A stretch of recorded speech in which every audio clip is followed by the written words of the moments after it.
Welcome to the podcast, everybody. Shall I go first? Sure. So we'll just follow up with this Russia-Ukraine thing. I don't know what's going on over there, but I have been watching some of the headlines of the news, and I think a couple things are interesting, piggybacking on what we've talked about in the past.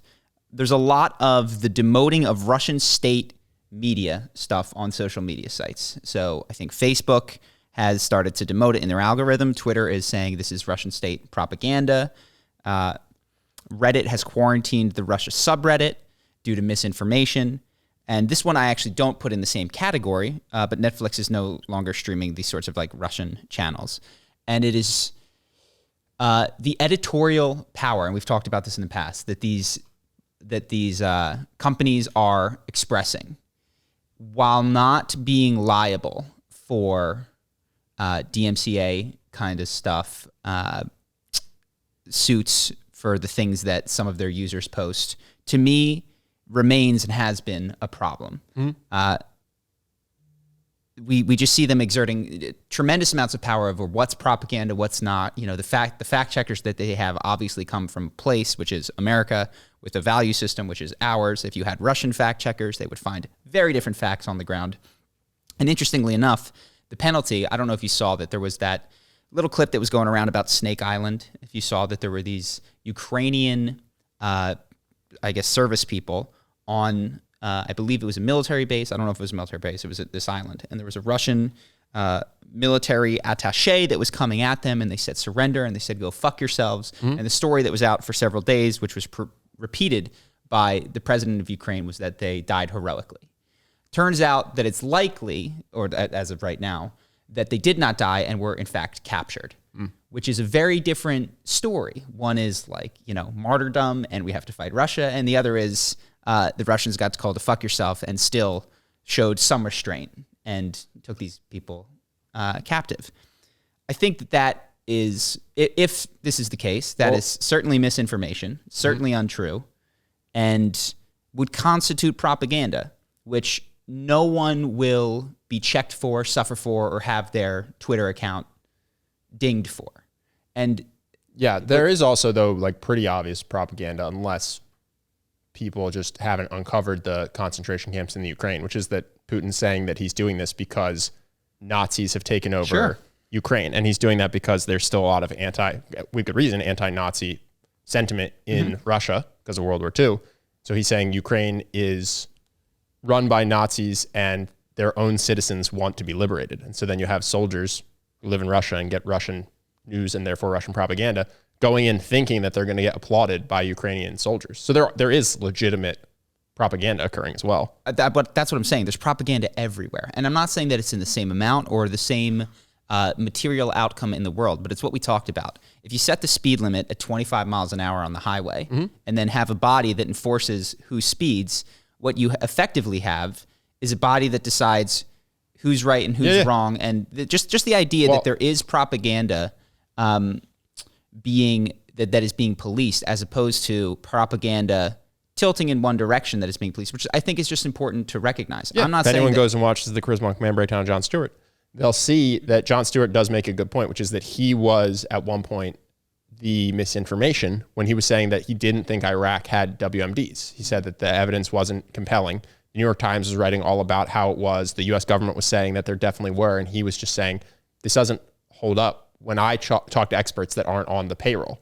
And so his point is, we want, truly all of us want genuine misinformation censored if we had omniscience. That's, I think, undisputable. But the problem is who gets to call what misinformation, because he was called misinformation and he was right and he got ignored. And so tons of people had to die in a war that didn't have to happen. So that's, I think, that's the danger, is basically you don't know what's misinformation and what's not. Well, I'm for, I think anybody should be able to call anything they want misinformation. You're like, I guess I'm just for, I think, and I know that it has serious negative consequences, a freer exchange of bullshit ideas out there. And I guess I'm for a muddying of the waters when I have to think this through, because I know that it creates a lot of problems, instead of a body of unelected fact checkers controlling what is believed to be true and therefore the direction of action that the world takes. Even though I accept that I would much rather live in a world governed by Twitter fact checkers than Vladimir Putin is my guess. Yeah, for sure. I think I'd be much happier. This is something I wanted to bring up just because you reminded me. You said, the Russia, you said, showed restraint by taking those people captive. Mm-hmm.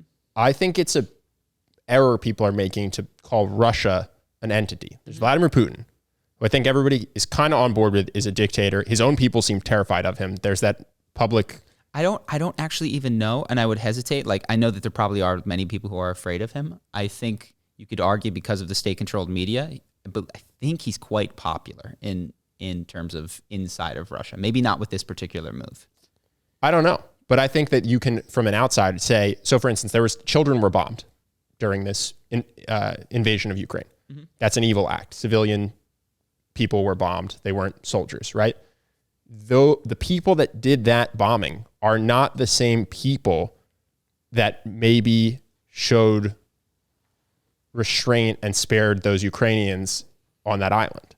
And I think that's the thing, is people are saying like, oh, Russia is this and Russia is that. It's like Putin can be one thing and his soldiers can be another. Putin can be a total scumbag and his soldiers can be 18-year-olds who have been propagandized, who walk into Ukraine thinking that they're going to be cheered. And then there's other people who knows what's true, because I'm on the other side of the world, allegedly don't like the cause, but you can't desert in Russia because there's a heavy penalty. So they just allow themselves to become POWs. They just show up at police stations saying, can you just capture me because I don't want to fight. So that person is obviously very different than Putin, who's very different than the person that bombed 16 children. And here's the other complicating factor. The guy who turns himself in and the guy who bombed 16 children can be the same guy at different times of his life. You know what I mean? Like that's going to happen, that somebody's going to do something bad and then say, take me, I don't want to do this anymore. So yeah, the nature of identity all the way down to the individual is very sticky. And how do you punish or hold things, nations, peoples accountable is tricky for sure. Yeah, I don't know. I just think about it in terms of, I reverse it. I go, do I think that there were people who were evil that started the Iraq war for their own monetary gain? Yes. I think people made unethical decisions to start that war. Do I think every boot on the ground was evil? No, absolutely not. I think they thought they were doing the right thing because they bought into defending freedom or defending their country or whatever. And so I just see the same thing of like Russia as if it's with regards to Iraq the same. And it's like, no, there can be evil leaders and even evil individual soldiers. And also like not everybody that's involved in this has the same facts. A lot of these are just kids who have been eating up whatever Russia told them about Ukraine. They actually think there's Nazis there and they think that they're doing the good thing. And they don't know, they don't have the same fact set that someone else has. Mm-hmm. With regards, because I think it would potentially say something about Russia. My impression of whoever the architects of the war in Iraq, and this is not from knowing them or anything about that, but from seeing people do immoral things in my own life, is that they're not Montgomery Burns going, excellent, like sitting in their thing, like counting their dollars. What they are is people who know at some level that they benefit from a course of action and whose brain then kicks in and is selective with its reasoning to find, we're not sure that they don't have WMDs here. Or even if they don't have WMDs, he is a bad guy. I think it's that. And I actually think that I saw something interesting that I really liked. Jordan Peterson was interviewing someone who said that you can tell someone's an extremist when they think that it is worth being dishonest because the ends justifies the means. And I think, forget the extremist part, but like the idea, I think what happened with Iraq was someone benefited, but I don't think very few people no one sees themselves as evil. So they go, how do I subconsciously justify this? They go, well, even if I think they have WMDs, but even if they don't, Iraq's better off without that person. Yeah. So I'll lie and say I'm certain they have the WMDs. And I would just argue that the world is better off if you go, we think he has WMDs, but he might not. And we actually have pretty shitty intel on that. But either way, he's a bad guy. And let people make their decision based on the full information. And when you don't do that, when you hide or lie because you think you're on the side of the right, that's when evil can occur. Sure, but I mean, I saw that same thing and I immediately thought of Nazis knocking on your door to ask if Anne Frank's in the attic. Like, is that an extremist who says, no, she's not upstairs? I think... Yeah, but your life, someone's life isn't on the line when you're Now we're adding to Jordan's original criteria. To what he said was, you can tell an extremist when they lie to justify a course of action. And now we're adding additional things to that, which I was explicitly not in that original formulation. And yeah, I think my sense of what he was saying is that if you want to stick by what he said, you might get the good in some non-human sense, which is like, yeah, the earth might go to hell and people might suffer, but like truth is good and therefore it's worth it. And yes, that can lead to the extinction of the human race. I don't know. I just imagine some crazy North Korean dictator has his hand on the nuclear thing and he's about to just shoot nukes out in the world. Except if you lie to him and tell him that his sister wants to talk to him outside so you can club him in the head and stop him, like for human means and for human understandings of good in the short term, certainly lies can be justified.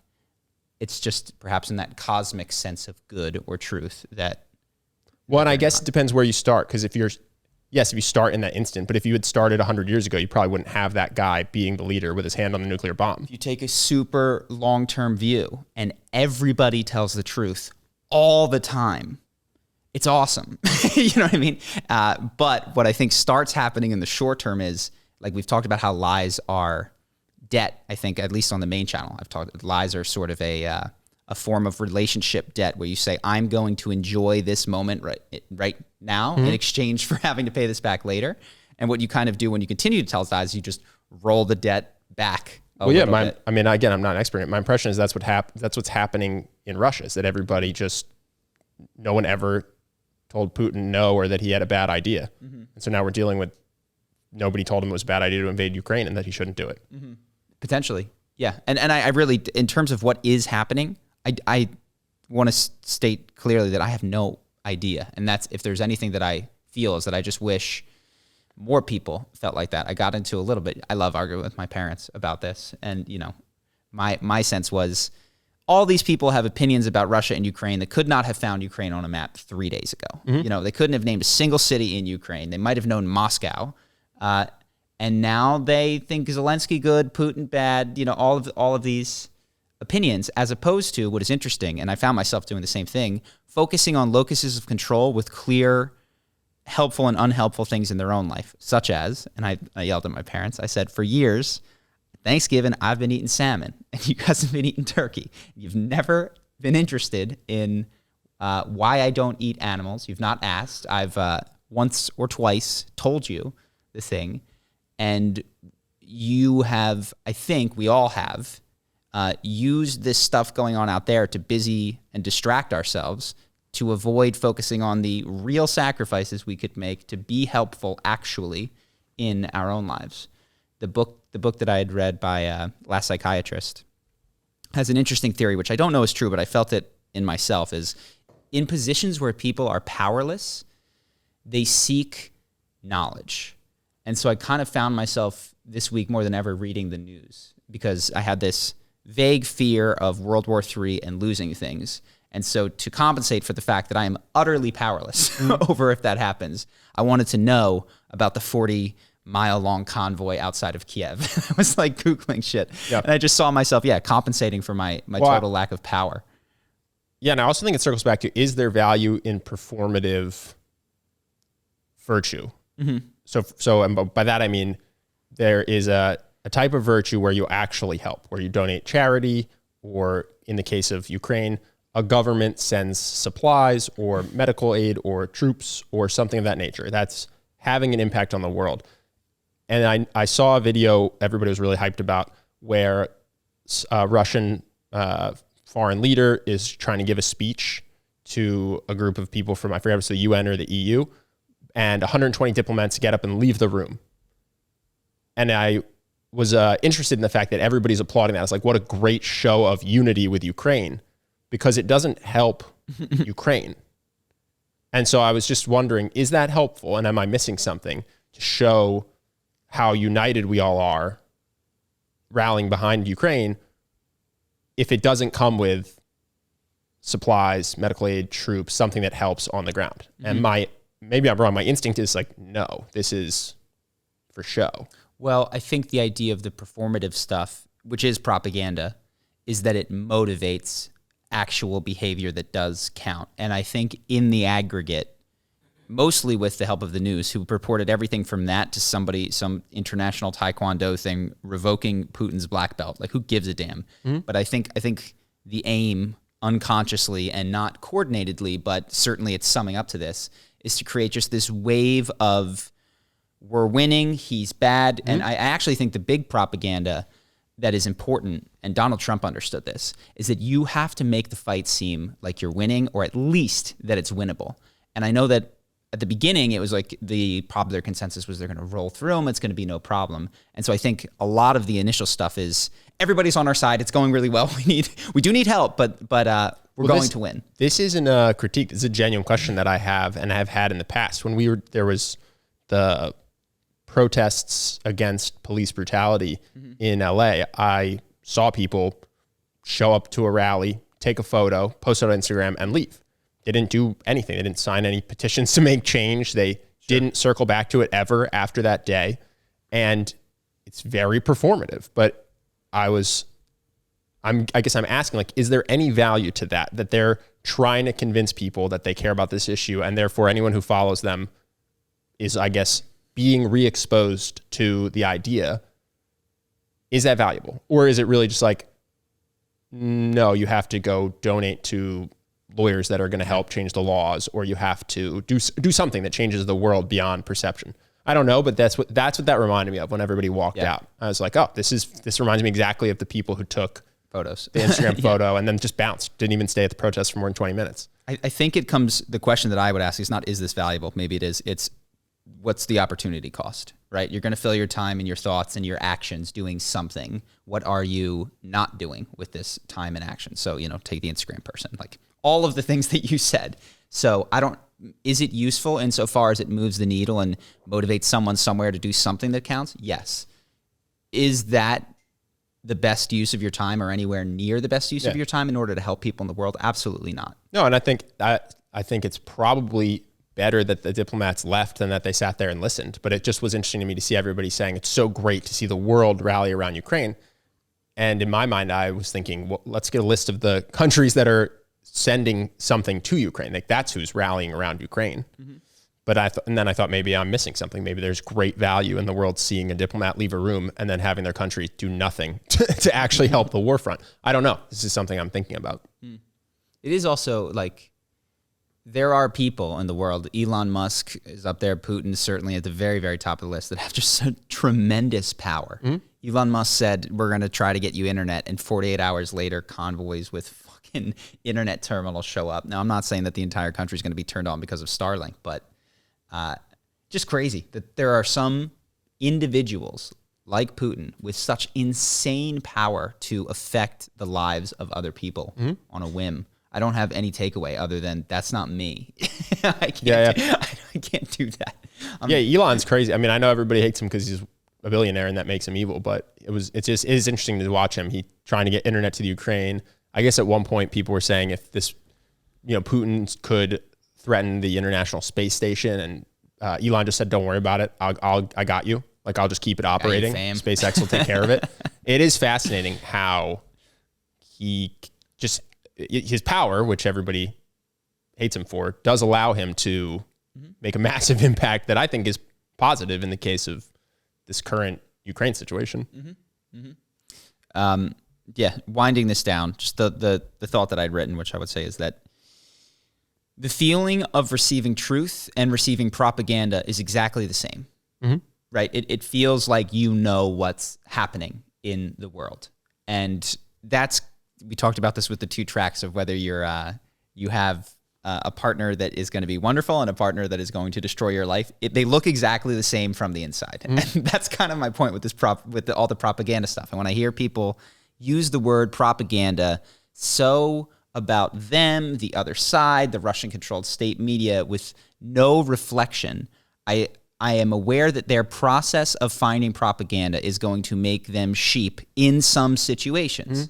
Meaning, like, here's how you know it's propaganda. You listen to everything that's being said loudly into your ears, and you assume that the stuff that you're being told is true. Yeah. That's like, well, I do think certain cultures and countries are set up to be more vulnerable to propaganda. And what I mean by that is like North Korea, where it's very hard to get any information from outside of North Korea.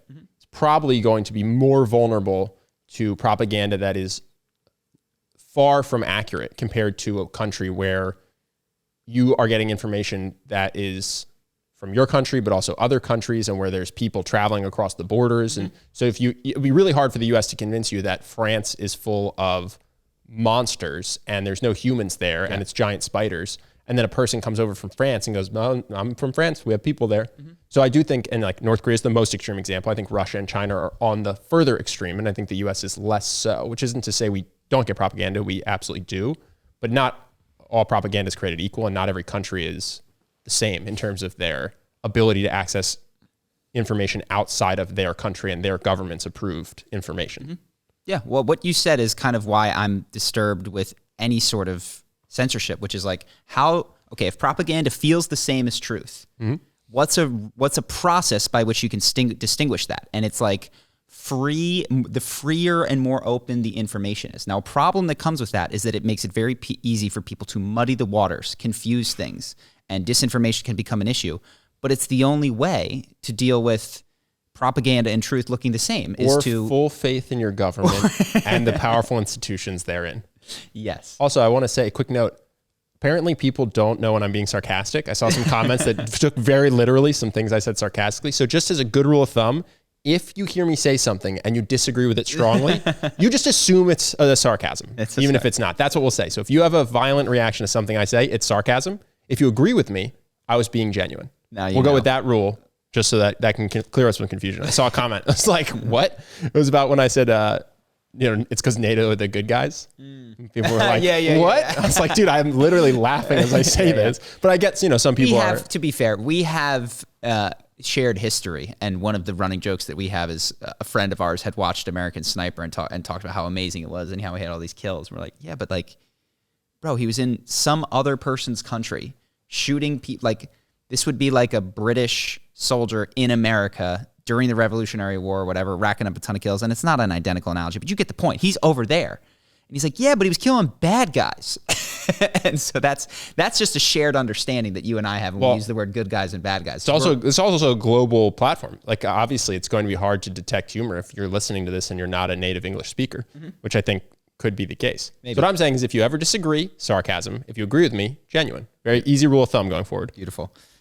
This is something that I thought in terms of I know that it's not 100% true, because I'm sure that there's exceptions being made all across the board, but that there was at some point a blanket: men in Ukraine from the ages of 18 to 60 are not allowed to leave the country. And I'm sure that many did. But what I think that what is often forgotten when we discuss male privilege is the places that it does not exist and where it in fact cuts the other way. And I don't think that, I think your privilege for any class that you're in is going to be totally context dependent.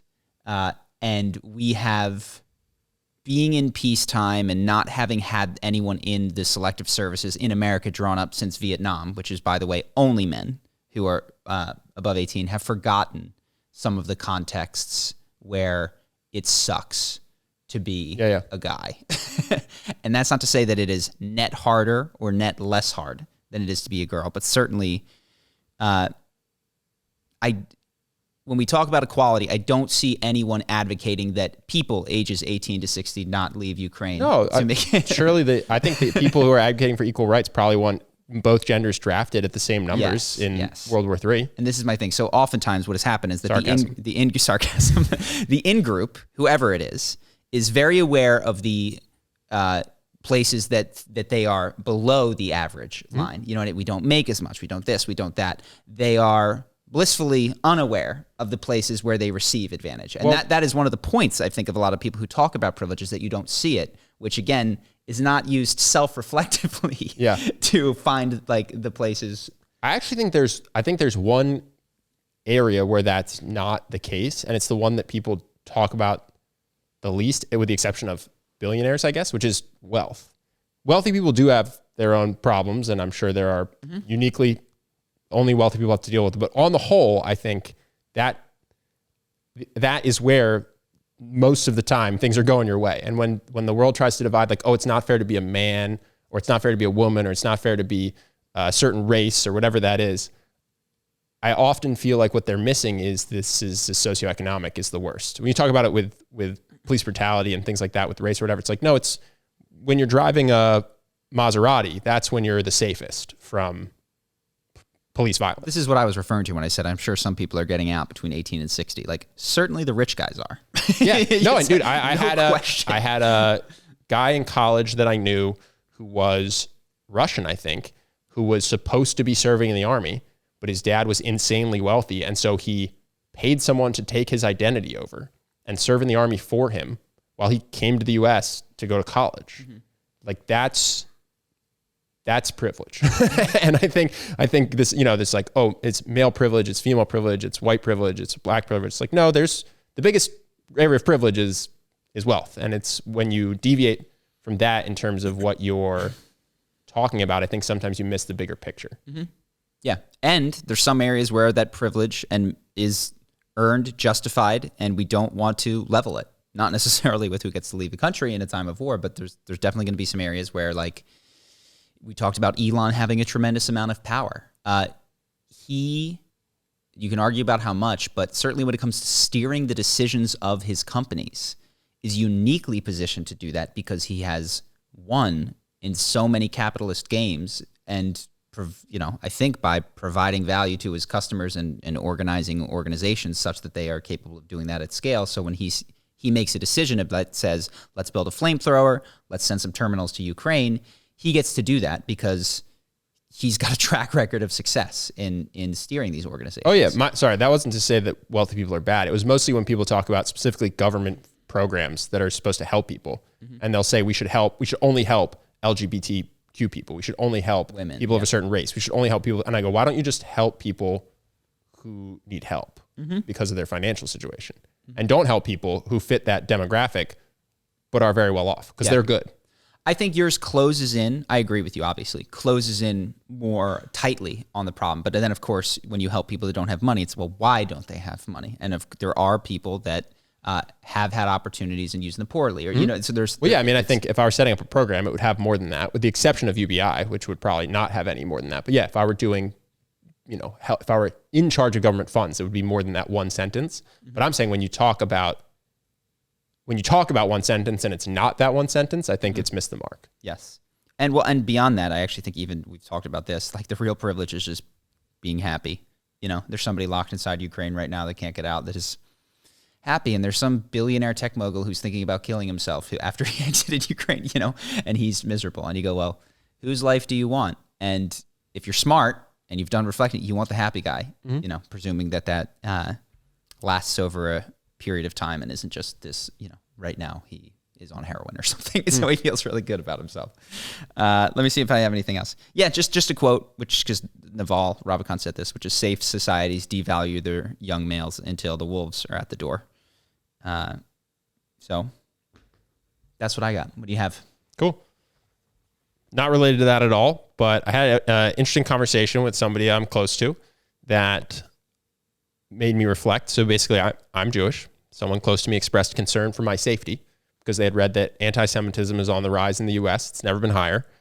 And it made me think about the fear-stoking nature of journalism, because certainly, even if that is the case, I'm not experiencing any anti-Semitism. I hang out with 6 people. My girlfriend, you, your brother, One Justin. day, you know what I mean? I was just like, fuck you.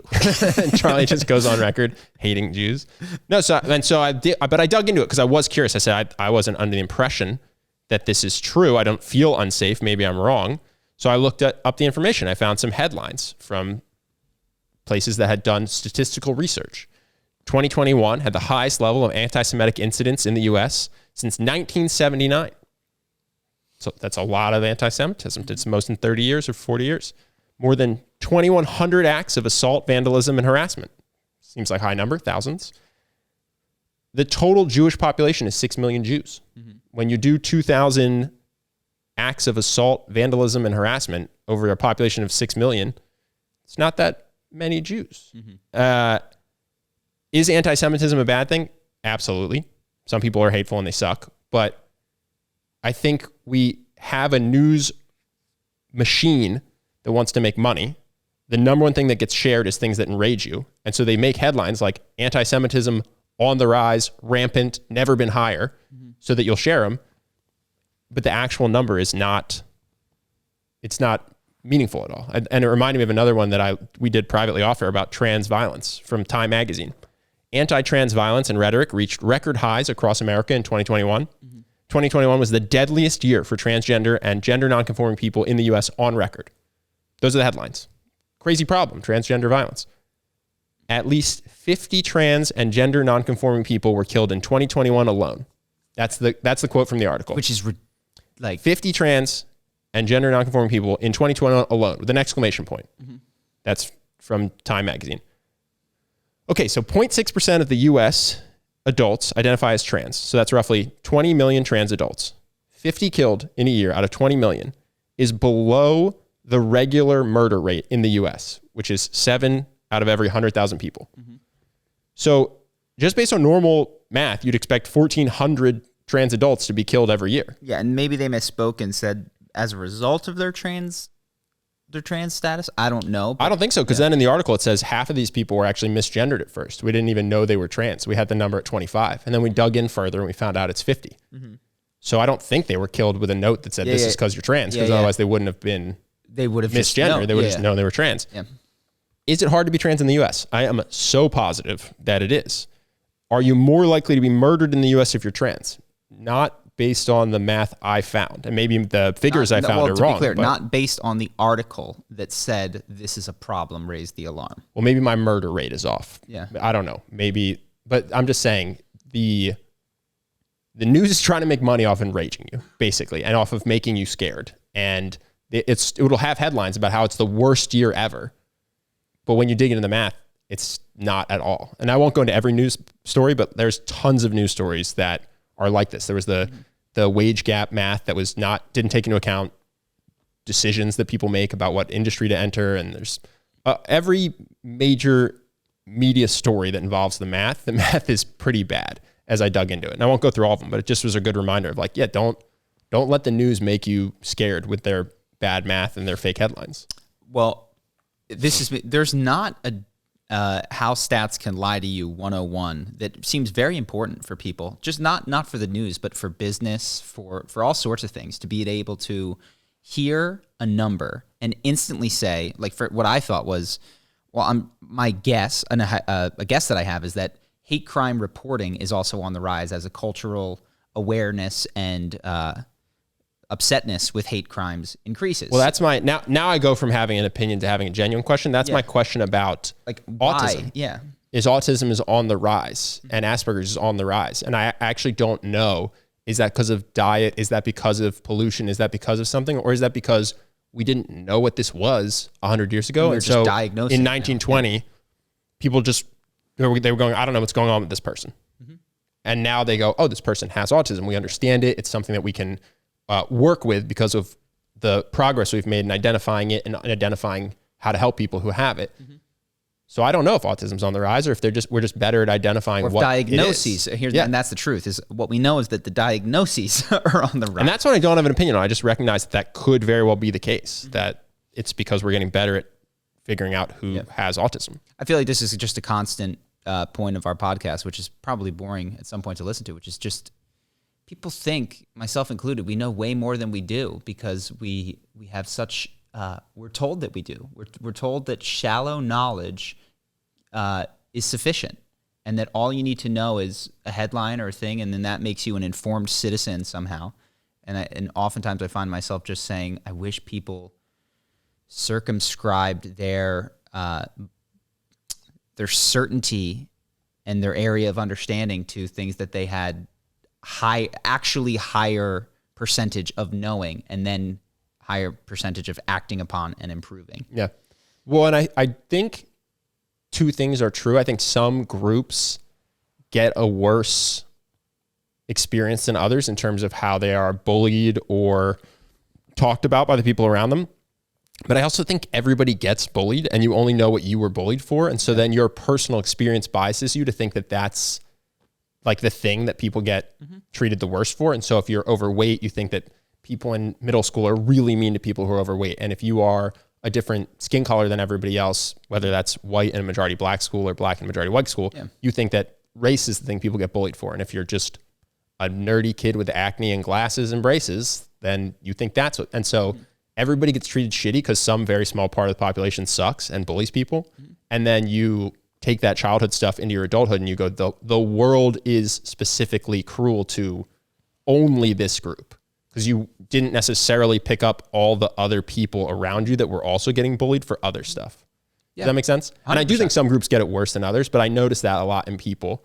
What you're saying is you wouldn't know that if you just went to your own first person experience and didn't say, wait a second, I'm going to be biased towards this. Like similarly, if you ask people what percentage of the chores they do in their household and you ask all the members, it will total far beyond 100% because people are very aware of what they do and less aware of what other people are contributing. So in the same way, they're very aware of the suffering that has been inflicted upon them and less aware of the suffering of others. Yeah, I had a friend who was very out of shape, and he was a smart kid who was in the nerdy group in elementary school. And then I had another friend who was one of the very few black people in our elementary school. And I'm sure both of them thought that the general populace was far meaner to them than to the other one. Like the black kid was very popular. He was the star athlete. And I think if you had asked my friend who was not in good shape and who was, more on the nerdy side, he would have said, that guy's he gets treated great by everybody. And I'm getting beat up and verbally bullied. And I think if you had asked my other friend, he would have said, people here, when they are mean to me, it's about my race. People here, therefore, are racist. And it's like, I don't know which one of you is hearing more mean things per week, but I know you both think it's you. Yeah. And based on what I saw, it's actually my out of shape, nerdy friend who's getting physically bullied a lot more. And so I think it's, then you just live your life, you become an adult, and you think that it's your thing is the thing people are mean about. Yeah. Well, you just highlighted again what I now feel like I've said several times, what I think is either this week or in my life has been a theme, which is, what is your process for getting to the truth? And if your process for getting to the truth can be picked up, dropped into another circumstance, and lead to a completely different opinion, which is, my process for getting to the truth is to look at my own firsthand experience and total the amount of mean things I feel like was said to me versus the amount of things I feel like was said to someone else. If you can imagine picking that process up, dropping it in the nerdy kid versus the black kid, and you get two different answers, your process isn't very good.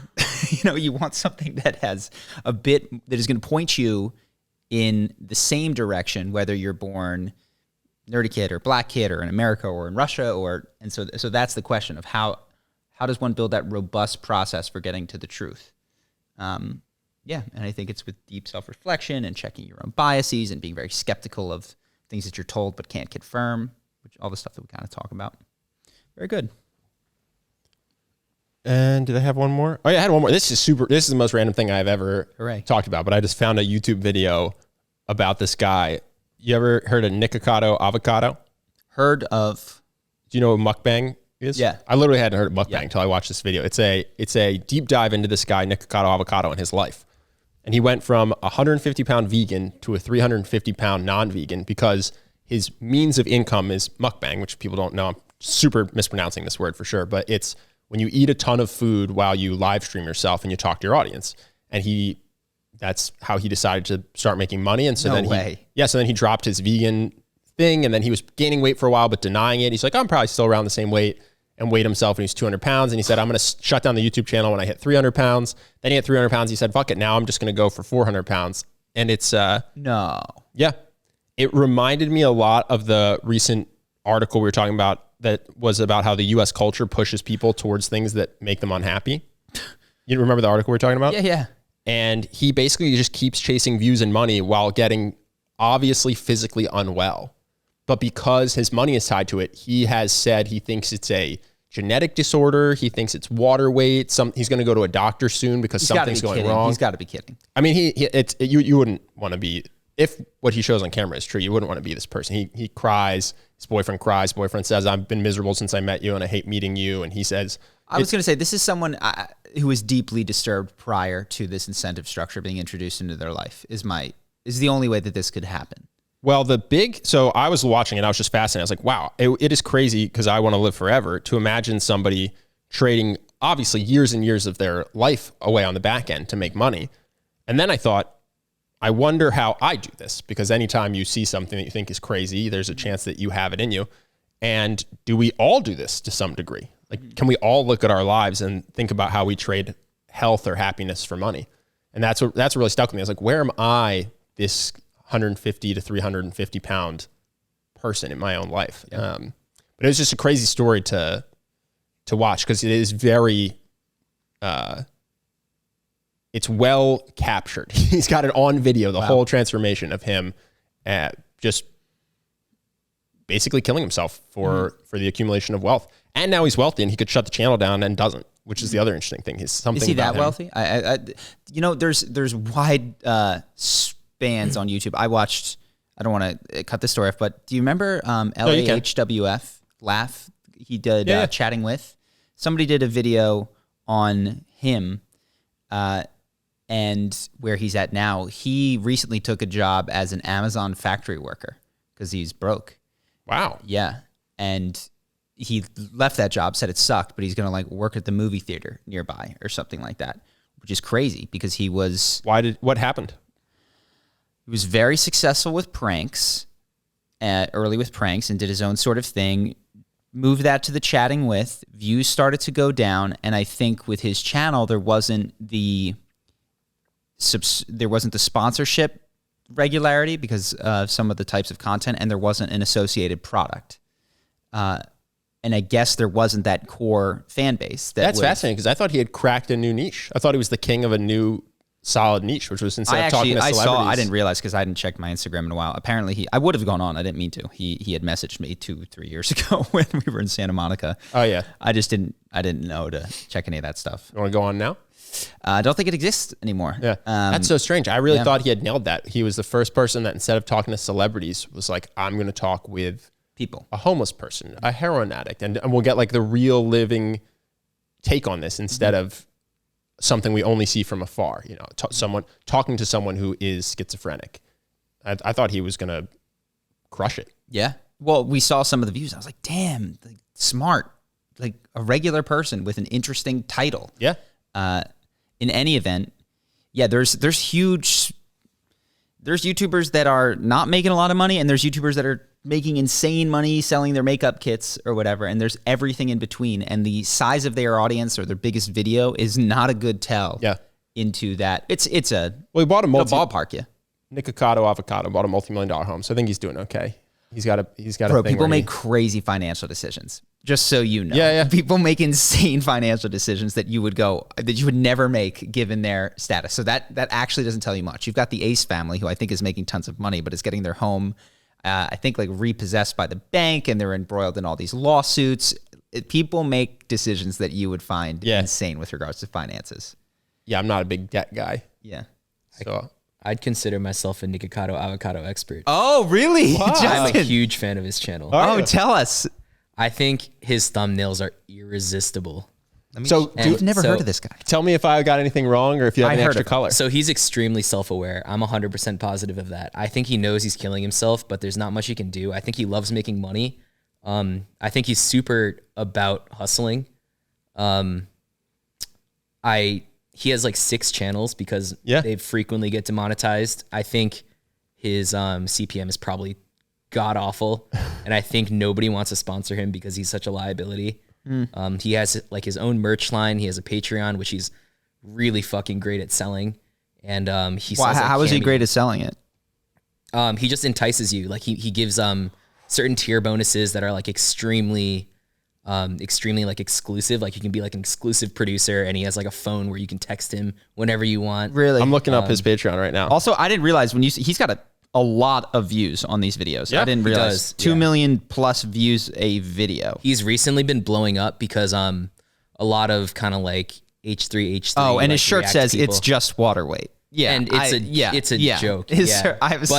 But he commits to it so hard that people click the videos, and then he's like screaming, like eating this insane amount of food, sometimes like throwing it around, acting like basically like a man-child. Yeah. And So what do you like about it? Yeah, and it's like a train wreck.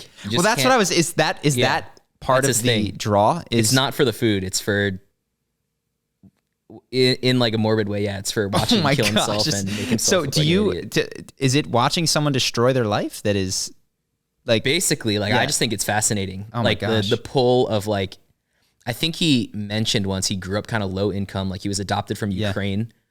So I don't know what his like childhood was like, but I imagine not good. Got it. But yeah, to me, it's just really interesting.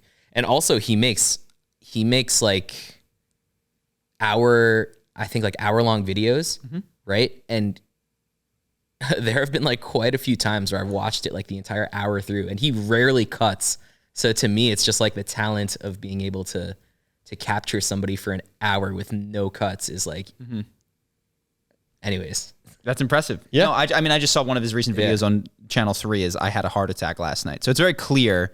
Yeah, his titles are fucking selling. Insane. Yeah. Well, my thing, which if I were, someone who knew him and was a loved one of his, would be this deal. You don't have to make this deal anymore. This is a bad deal. The amount of health damage I like to think doing. that he has a date in mind where he goes, bro, I shut the channel down. I get a Peloton. Well, he said it. He said, if I'm never going to hit 300, and if I do, and then he's done the math on the channel where he goes, okay, based on to get back to my old weight, I'd have to diet in an extreme fashion and do a lot of exercise for 2 years, and then I could get back to my weight. And he's like, no, I'm not going to do it. Wow. It's just fascinating. It's like, yeah, at some point, make other content, make your weight loss content. Yeah. It's and that everybody can do whatever they want, but I just thought it was interesting how obvious and I mean, I'm looking at his thumbnails. I see what you're talking about, Justin. It's killing him. He knows what he's doing. He's like the master of like trashy YouTube content. Yes, it appears to be so. It's kind of like Jackass. It's like, I'm going to hurt myself because people watch, and I'm going to be crazy and extreme because that's what people want. So if I got to do it, go to the hospital, I'll do it. Yeah, depending on the stunts, I would also tell someone who is doing that to not do that.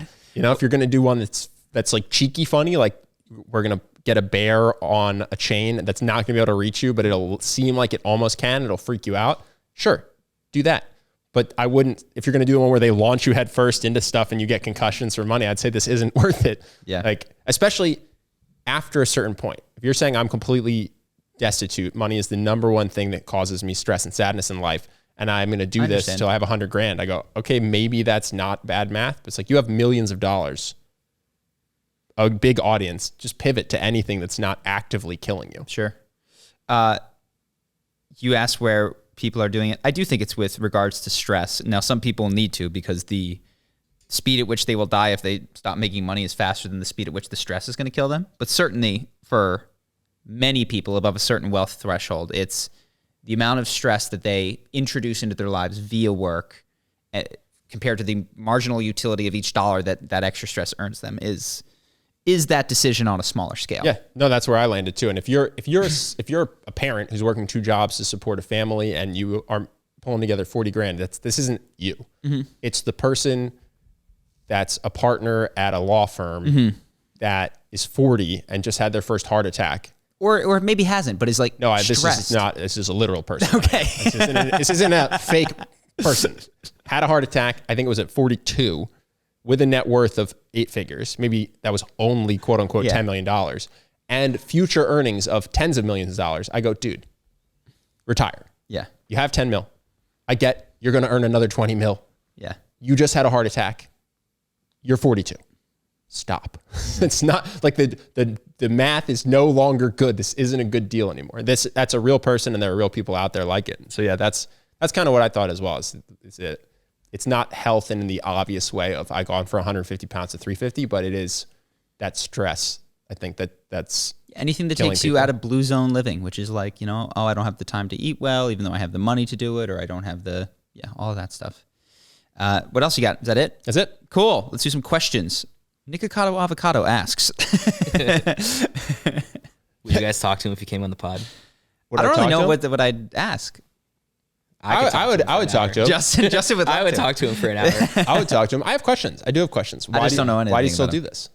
Yeah, the chances of him coming on are, extremely slim. Yeah, and also answering that question, I would honestly. love to try my hardest. No, yeah. I mean, that's bad math for him. Any video he makes gets 3 million views. Come here and come on the Charlie and Ben podcast. Bad math for him, but it's a different side of YouTube that I'm just not. I don't see any of this stuff. No, it's crazy. There's a guy who the guy who does the YouTube breakdowns, and sometimes I watch his, and he shared the Charisma On Command channel, so that's why. Yeah, it was the same guy that talked about what happened to College Humor, which I watched. Which I don't know. Did we talk about that on the channel? No. Well, it's that guy. He makes really good videos, actually. Yeah. Sunny, I think it's called. Sunny V2, yeah. Sunny V2? I think that's his name. Yep. I get his videos as well. Yeah. Cool. Let's do it. All right. First one is it a necessity for couples to find each other physically attractive? Obviously, not everyone will end up with a person they find to be a solid 10, but it seems less than ideal to be in a relationship and not be physically attracted to your partner. Could this hurt the relationship in the long run and possibly lead to a higher probability of cheating or other problems in the future? Is it a necessity? No. And I don't know. I would have no right to say that it is for everybody. It seems like a thing that you'd want, though. It seems like if one of the defining features of most relationships is their sexual exclusivity, that one thing that you would want is to have sex with that person be an attractive and appealing prospect in your mind, given that is, if you're being honest and faithful, the only person that you will be doing that with. And it's an important part of being a human, I think, for many people. So, yeah, I do. But I do think that people have different tastes. And I also think that how much abundance or scarcity you have in terms of options with romantic partners will make, like, if you have no options, then anyone that is interested in you will be genuinely attractive to you. Mm-hmm. So I think if you're in a relationship and you don't see the person as attractive, that's one thing. But I do think often people will be like, oh, how could that person be attracted to that person? It could be very real, even though that person's not your type. Based on this person's taste and other options, that this person could be extremely attracted to their partner, even though you find that hard to believe. So yeah, I wouldn't presume to know that somebody was with someone for something other than their looks, because I think you'd be surprised at what people find genuinely attractive. Mm-hmm. All right, last one I have is, I've been battling lately with suicidal thoughts, and through this process, I've been able to see suicide from different points of view, and somehow, some way, I end up justifying my ideas. My most recent conflict has been with the legality of suicide. From anecdotal experience, people can get locked up in psychiatric facilities for trying to take their own life. This to me seems immoral. We are teaching people that life itself is not a choice. You were born into it by no choice of our own, and deciding to end it is also not our choice. What ideology or perspective could you both offer to motivate someone to live life by their own choice? Number one, this is not my area of expertise. If you're having these thoughts, it is incumbent upon me to say suicide hotline, reach out for someone that isn't me, because I don't have a ton of suicide background or help or anything.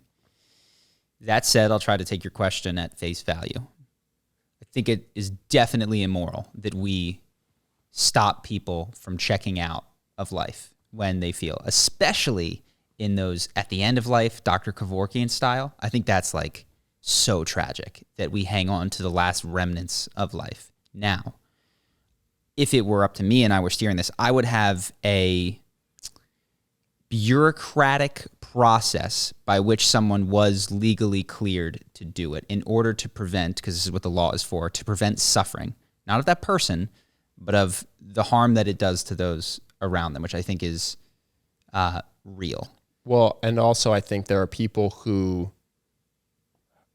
have suicidal thoughts, something changes, they get past that, and they're very grateful that they were not greenlit to kill themselves. And so certainly if you had a teenager come into that bureaucratic court and say, I want to kill myself for XYZ reasons, you would start them with cognitive behavior therapy or parts therapy or something, a talk to them, framework and support network to help them, I don't know if the term is overcome or get past or release those thoughts, but it's certainly the case that not everyone that contemplates suicide, there's lots of people who are happy they didn't do it. And so you wouldn't want to just say, oh yeah, if you as soon as you feel like doing this, you should. Like, that's not the policy we would want. Mm-hmm. In terms of like, yeah, what would I say to someone? I actually don't know that you can, or it's even effective to try to talk someone into like what's good about life. I think it needs to be experienced, and that would sort of be like, I try to talk to them and find out like what they're not feeling that would make them want to continue to live. And I wouldn't tell them, I would say, yeah, you can get this. And I believe that that's almost definitely the case for you. I would try to show them that they could get that. And often I think what's missing is probably like relief from difficult thoughts, a deeper feeling of connection. There's a lot of things that could go onto that list. I can say that I've never been anywhere near suicidal, but there were points where like I was in a breakup or extremely ill, and I thought if every day was today, I could get it. I could get it, but I can do this for a month or 6 months or something. But I did have the thought of like, oh my God, if every day sucked this hard, yeah, this would not be a ride that I wanted to be on anymore. What do you think? About what would you say? What would you to someone who to was this person? It sounds like. So yeah, this isn't my expertise. What would I say?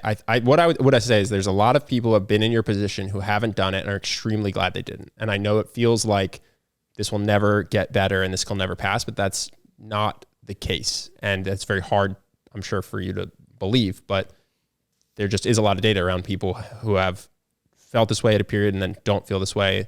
So I would suggest that you find people who can help you and support you. And that's family, but that's also therapists, that's suicide hotline. I would be strongly encouraging you to go to external resources for support. I think, unfortunately, one of the most dangerous things about depression and about being suicidal is that you can know like the quote unquote right thing to do, but you don't feel like doing it. So that, it's the depressed person who is in bed and knows that they'll feel better if they get out of bed, but they just don't do it anyway.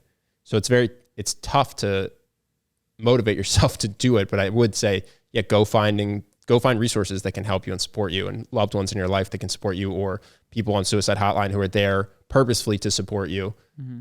That's what I would suggest, because I think even if it is hard for you to believe at the time, you will get past this and be extremely grateful that you didn't do it. I believe that. I believe that. I'm not an expert in the field, but yeah, I believe that you will look back and be thankful. I believe that. So please don't do it. If you're feeling like you want to, suicide hotline, reach out and get help from a professional. Okay. All right, that's it. All right, that's it. Somber note. Yeah, on to Patreon. Yeah, Patreon. If you guys want to join our Patreon, keeps us going. I know our ad revenue is quite down these months. I haven't checked, but some of our big clips are not doing it. So Justin might have to like be doing mukbangs soon. We don't know. So yeah, Justin, how's the OnlyFans coming? Keep them on Patreon, guys. Keep them on Patreon. Yeah, for people who don't know, all the Patreon money goes to Justin. Justin is our producer. All the money goes to all the Justin. ad revenue, all the podcast money goes to Justin. Justin's our producer. It helps him to continue to do this job and make the show happen. So without Justin, we would have to stop publishing podcasts. So please, if you like the podcast and you have some money to spare, send it to Justin via Patreon. Yeah. What are we talking about today? Yeah, what are our questions today, Justin? Today we're going to talk about the type of person who's good at analyzing the past and the future, but is bad at being present, deriving too much worth, self-worth from their work. And then we're going to talk about the zombie apocalypse level homelessness in the U.S. All right. Very good. If you guys want to check that out, join us at Patreon. Keeps us going. Hope to see you there. Peace.